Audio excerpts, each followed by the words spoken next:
एक caste census की demand आई है जो कि काफी प्रदेश देख भी रहे हैं, बिहार में काम शुरू भी हो गया है। यहाँ पे उत्तर प्रदेश में अभी तक कुछ इस पर वो नहीं हुई, आप इसको कैसे देखते हैं, क्या करेंगे आप? ये सेंसस की कार्रवाई राज्य सरकार नहीं कराती, भारत जनगणना आयोग कराता है और जो भी उनकी अपनी गाइडलाइन होगी, जो भी उनके कार्यक्रम होंगे, राज्य सरकार उसके अनुसार चलेगी और राज्य सरकार उसी आधार पर अपने कार्यक्रम का। पर क्या आप उसके सपोर्ट में हैं? मैंने कहा ना, जो भी भारत सरकार तय करेगी और जनगणना आयोग तय करेगा, हम उसके साथ में हैं।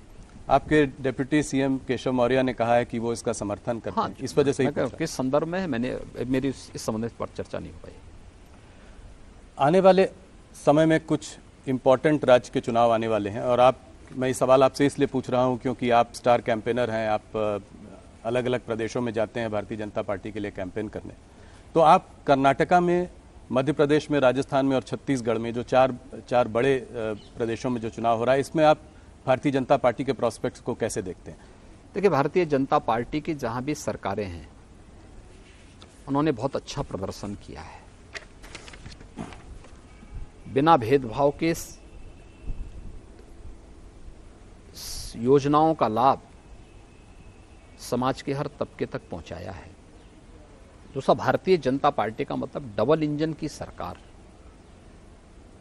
तब शासन की गति मीटर गेज की नहीं होती, बुलेट ट्रेन की होती है और यह भारतीय जनता पार्टी शासित राज्यों में देखने को मिलता है। वहाँ विकास के कार्य हों, वहाँ पर लोक कल्याणकारी योजनाओं को जमीनी धरातल पर उतारने का हो या गरीब कल्याणकारी योजनाओं का लाभ हो, समाज के प्रत्येक तबके को बिना भेदभाव के प्राप्त हो रही हैं और ये चीज़ें हमें बहुत अच्छे ढंग से वहाँ देखने को मिलती है। कर्नाटका में थोड़ा बहुत ऑपोजिशन देखा जा रहा है कि कुछ समय से थोड़ी प्रबल है, जैसे कि कर्नाटका में भारतीय जनता पार्टी की सिचुएशन उतनी अच्छी नहीं लग रही है।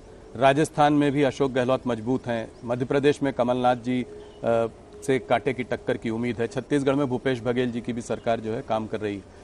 तो इन सब के रहते आपको उम्मीद है कि क्या इन 4 राज्यों में भारतीय जनता पार्टी सरकार बना पाएगी? देखिए, कांग्रेस के कुशासन से देश उब चुकी है। राजस्थान हो या छत्तीसगढ़, दोनों जगह जनता में एक असुरक्षा का सा वातावरण है। डेवलपमेंट के कार्य बाधित हुए हैं। शासन की योजनाओं का लाभ ईमानदारी से समाज के प्रत्येक तबके को नहीं प्राप्त हो पा रही है। लेकिन इसके ठीक विपरीत अगर आप देखेंगे, मध्य प्रदेश हो या कर्नाटक, विकास एक स्पीड पकड़ा है।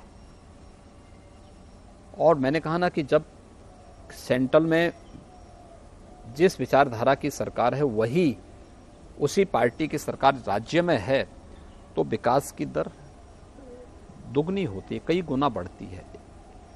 तो एक डबल इंजन की सरकार का लाभ न केवल इंफ्रास्ट्रक्चर में बल्कि विकास की हर योजना के साथ साथ लोक कल्याणकारी और गरीब कल्याणकारी योजनाओं के साथ भी जुड़ती हुई दिखाई देती है।